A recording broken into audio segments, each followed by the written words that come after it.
Jake Paulman had as close to an ideal game as possible. I don't know if you saw it that way. Well, Jake did. Yeah. I don't think he's got a career in coaching. He's a player right now. The blown leads, are they kind of keeping you at least on the edge of your seat? Yeah, for sure. I thought we had as much energy as we've displayed all year early in the hockey game, and then we just flattened right out. But we did get it back in the third period. We did get our game going in the third period. I don't think we totally received the third period. We scored a goal. We got ourselves back in it. We created some offensive zone time with forecheck. Where the last half of the second period, it looked like we were just stopped skating. But we found a way to sneak a big play in overtime to get us a goal, and I thought Bernie made some big stops. We got mileage, Troy Bodie, Jay McClement, Peter Holland, a little bit more of him tonight. I think, again, those are the things that we need contributions from different people and different sources as we go deeper into this.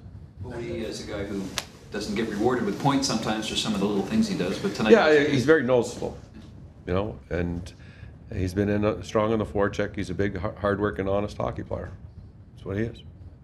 For how good Philly's been in third periods lately, did this feel like a good test to come out with a victory?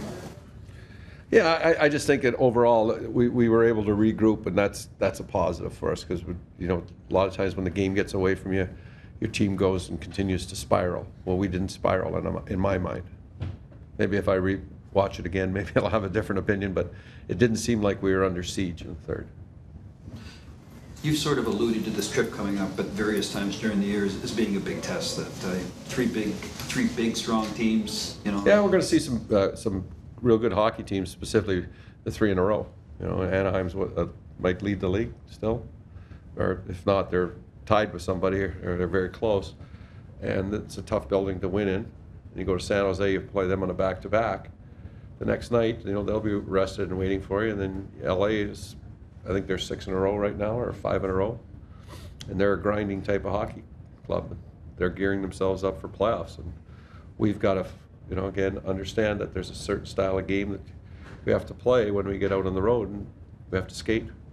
We're a skating hockey club. We showed it tonight early and then got away from it, but then we got it back. So it goes without saying that you're going to need contributions from the second and third lines again, especially with the back-to-backs. But are you starting to see maybe signs of that, especially with tonight?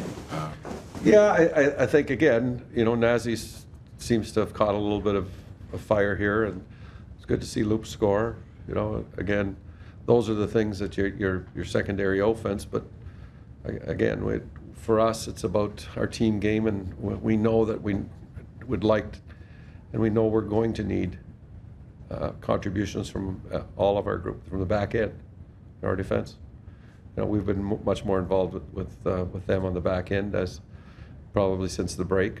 We've tried to involve them from a offensive standpoint of moving off the blue line, trying to do some different things offensively. So hopefully we start to bear some of that fruit.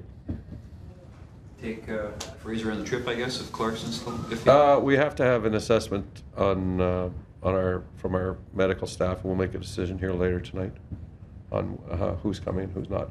We're in an emergency situation with Clarkson with his injury today, so we can do multiple things. We could send Fraser back and grab another if we.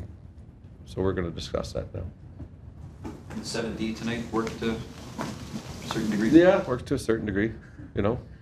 It shortens the bench a lot and gives some our guys a lot of some big minutes. And I think tonight we were guilty of maybe extending our shifts a little bit too long. I think we had after 2. I think there was 9 guys that were averaging 55-second plus shifts. So that's too long. Is that what happened before the third goal? Probably, yeah. Thanks, guys. Thank you.